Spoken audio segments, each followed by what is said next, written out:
You are in direct violation of the bylaws. This neighborhood has standards, and I am the president. Your presidency is exactly the problem here. I am telling you for the last time, if you don't comply with the regulations, we will press charges.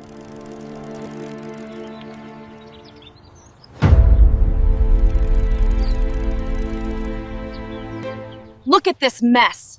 This is a clear violation of Rule 4B. I'm taking this straight to the board.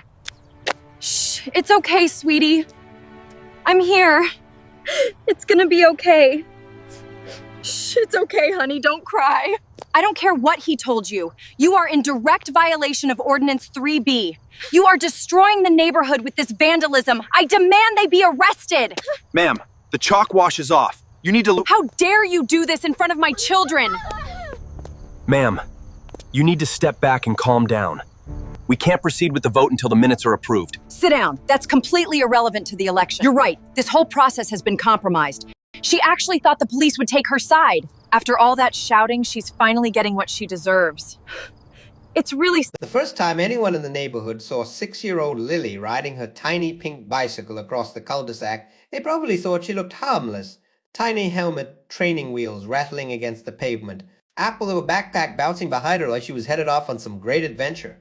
But apparently, according to one very angry HOA Karen, Lily was somehow a public safety concern serious enough to justify calling the police. And trust me, when I first heard this story, I had to rewind the voicemail twice because I genuinely couldn't believe somebody would escalate that far over a child drawing sidewalk chalk flowers near a mailbox.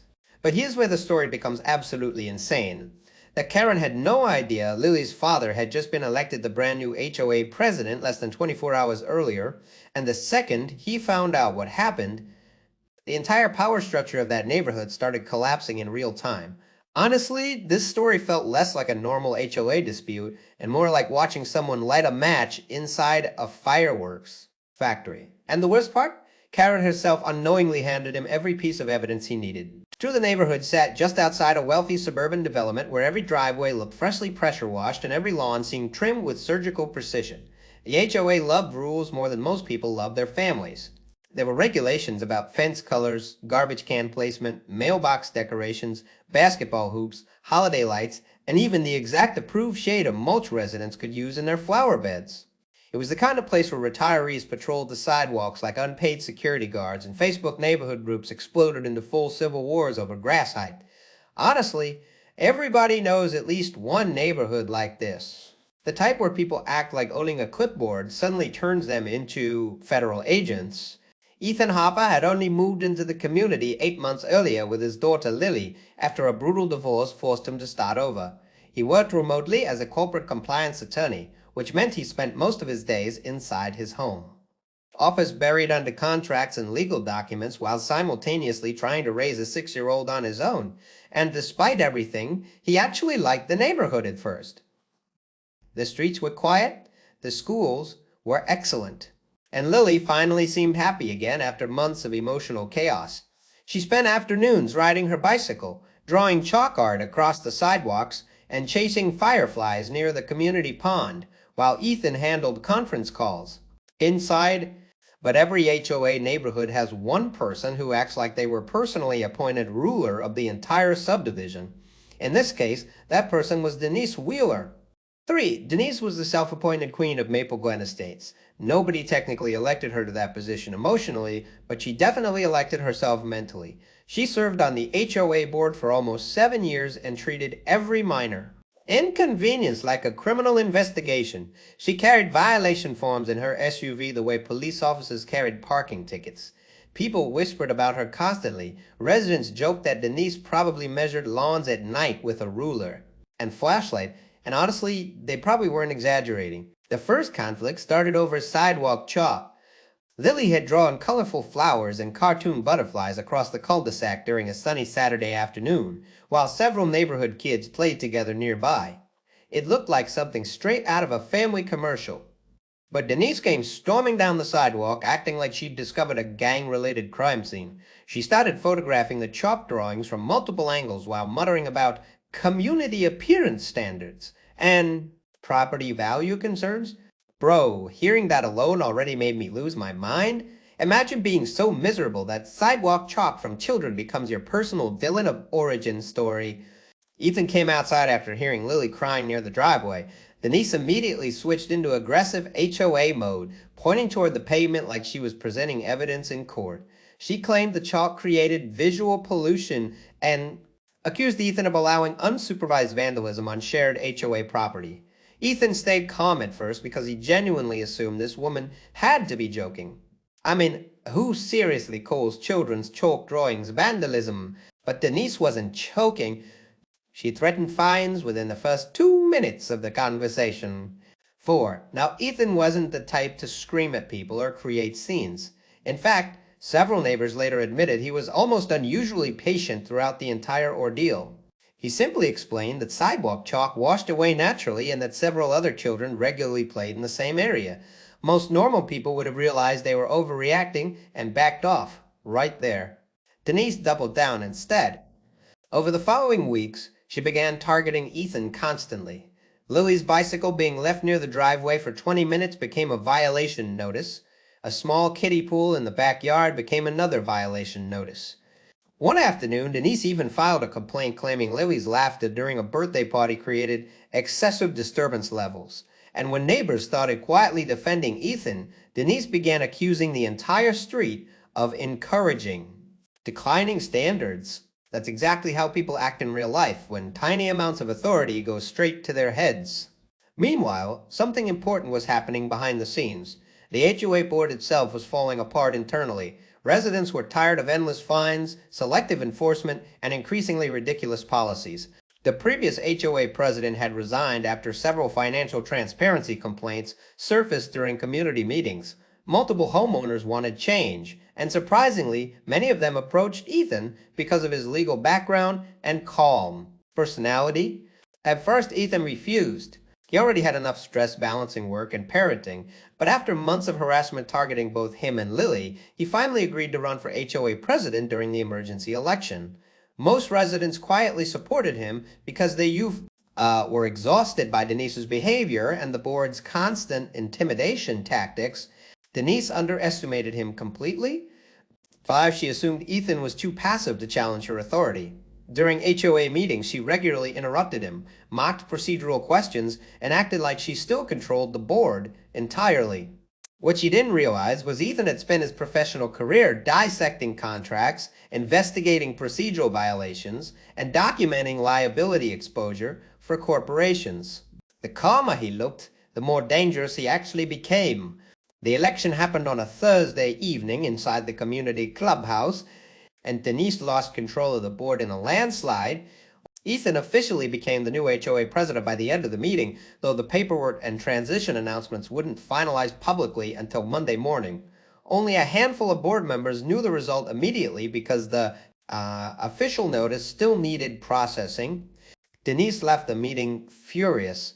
Neighbors later said she looked like someone had personally stolen her throne. Now, here's where the story turns completely insane. The very next afternoon, Lily rode her bicycle near the cul-de-sac again while Ethan worked inside handling conference calls. Several neighborhood kids played tag nearby while parents chatted from driveways. Completely normal suburban afternoon, nothing unusual at all. Then Denise appeared. Witnesses later described her marching across the street holding her phone already recording before she even reached Lily. Apparently she began demanding the children leave the roadway immediately despite there being almost zero traffic inside the quiet neighborhood loop. Lily became scared and rode back toward her driveway, but Denise kept following her while continuing to record. And then Denise made the single worst decision of her entire life. She called the police on a 6-year-old child. Not exaggerating, actually called 911. 6, she reported an unsupervised minor creating roadway hazards and property damage. She even claimed Lily had been scratching vehicles with chalk, which multiple neighbors later confirmed was completely fabricated. By the time Ethan walked outside after hearing the commotion, 2 police officers had already arrived. And honestly, this next part absolutely blew my mind. Lily was sitting on the curb crying while Denise stood nearby giving statements like she'd just solved a major criminal case. Several neighbors looked horrified. One officer clearly seemed uncomfortable the second he realized the dangerous Situation involved a tiny child with butterfly chalk drawings on the pavement. Ethan immediately focused on comforting Lily first. He stayed incredibly calm while neighbors explained what happened. The officers quickly realized Denise exaggerated almost everything. No damaged vehicles, no traffic hazards, no danger whatsoever, just a frightened 6-year-old girl being intimidated by an angry HOA board member with a superiority complex. But Denise couldn't stop digging herself deeper. Even while officers stood there, she continued ranting about maintaining community discipline and enforcing HOA expectations. Then she made a massive mistake in front of witnesses and police body cameras alike. She openly threatened Ethan by claiming she would make sure his family regretted challenging HOA authority. Bro, the second I heard that part, I knew she was finished. Because Denise still didn't know one critical detail. The man standing in front of her, comforting his crying daughter, was already the new HOA president, and Ethan had just realized how much evidence he now possessed against her. The following Monday morning would become the beginning of the most catastrophic HOA collapse Maple Glen Estates had ever seen. 7. Monday morning felt different the second the sun came up over Maple Glen Estates. The neighborhood had the strange, tense atmosphere of a place where everybody already knew something major had happened, but nobody wanted to be the first person to say it out loud. Curtains moved behind windows, garage doors opened slower than usual, people stood outside collecting mail while pretending not to watch each other, and all across the neighborhood, one topic dominated every conversation. Denise Wheeler had called the police on a 6-year-old girl over sidewalk chalk. Bro, just hearing that sentence still sounds unreal. The situation spread through the community faster than anyone expected because several neighbors had security cameras pointed toward the cul-de-sac. By breakfast, clips from Ring doorbells and driveway cameras were already circulating through neighborhood group chats. One video showed Lily riding her tiny pink bicycle in slow circles near the curb, while other children laughed nearby. Another angle showed Denise marching toward the children, already holding her phone up like she was documenting a criminal investigation. And the most damaging clip of all showed Lily sitting on the curb, crying while police officers awkwardly tried calming the situation down.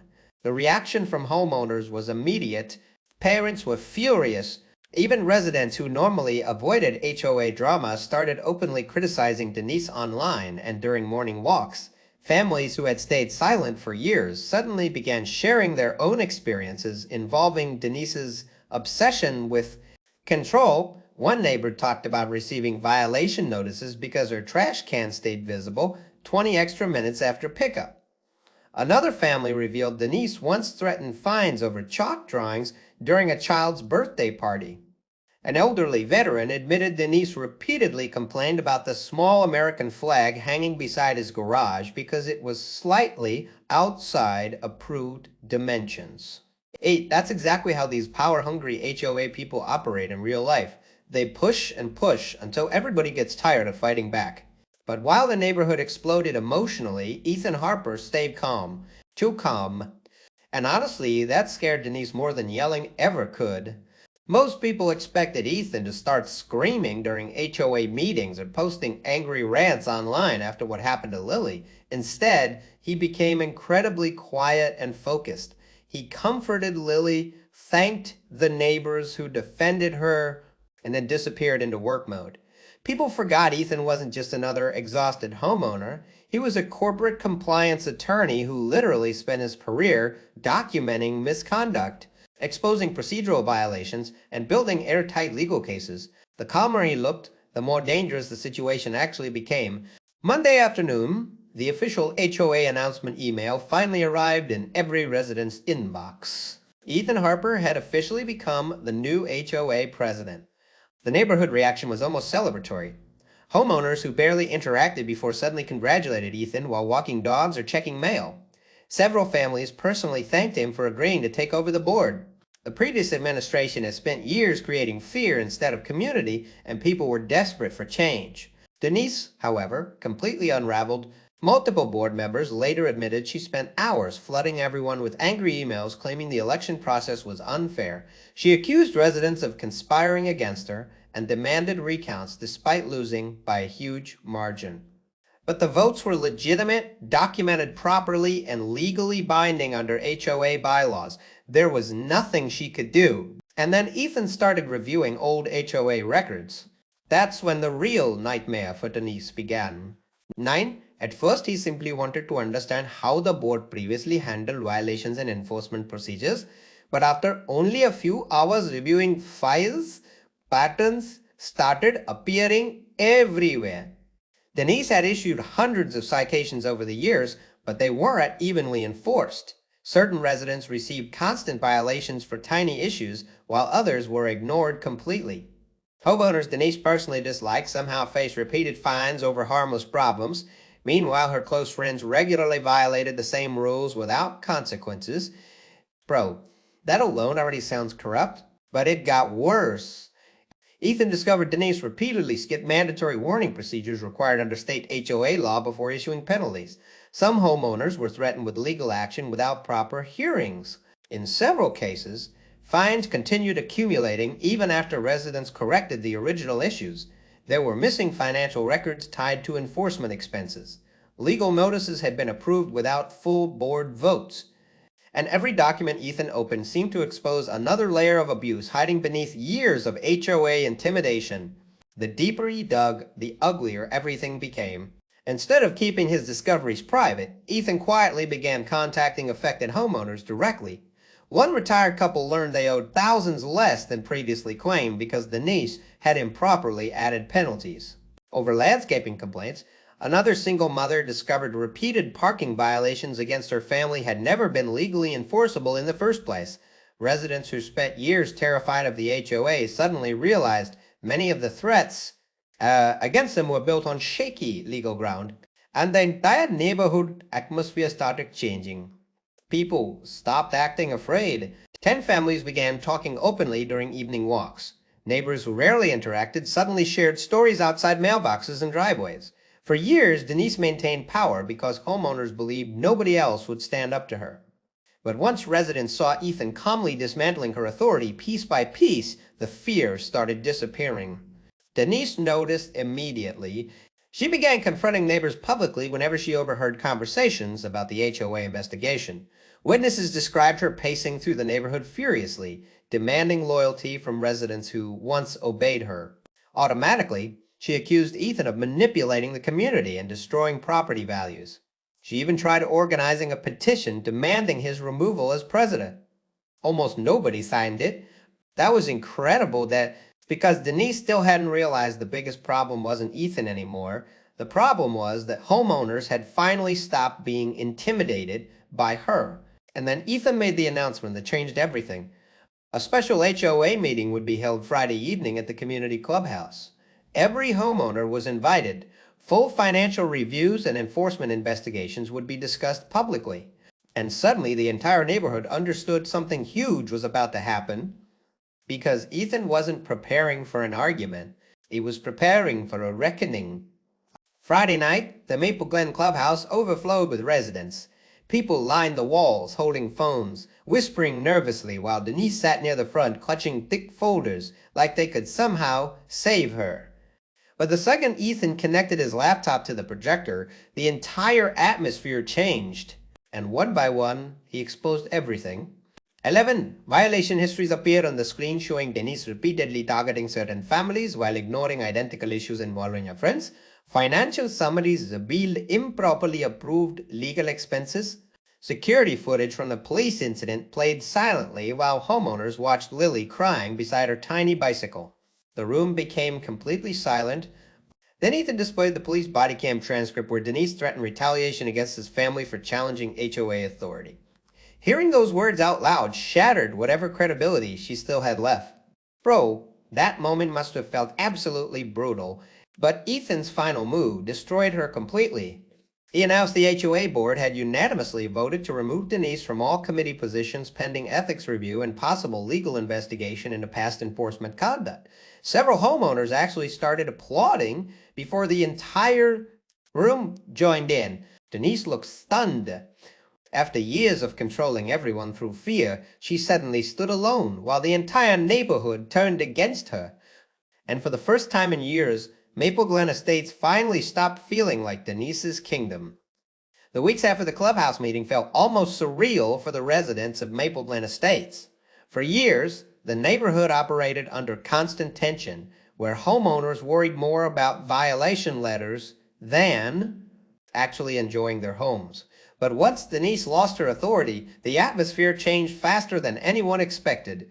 Families started spending time outside again, and children rode bicycles through the cul-de-sac without nervous parents watching every movement.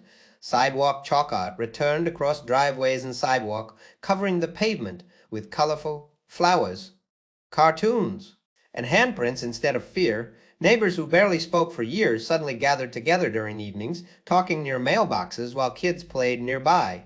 12. Honestly, that transformation might have been the most satisfying part of the entire story. Because Ethan never turned the HOA into a revenge machine, he didn't weaponize his position the way Denise had. Instead, he focused on rebuilding trust.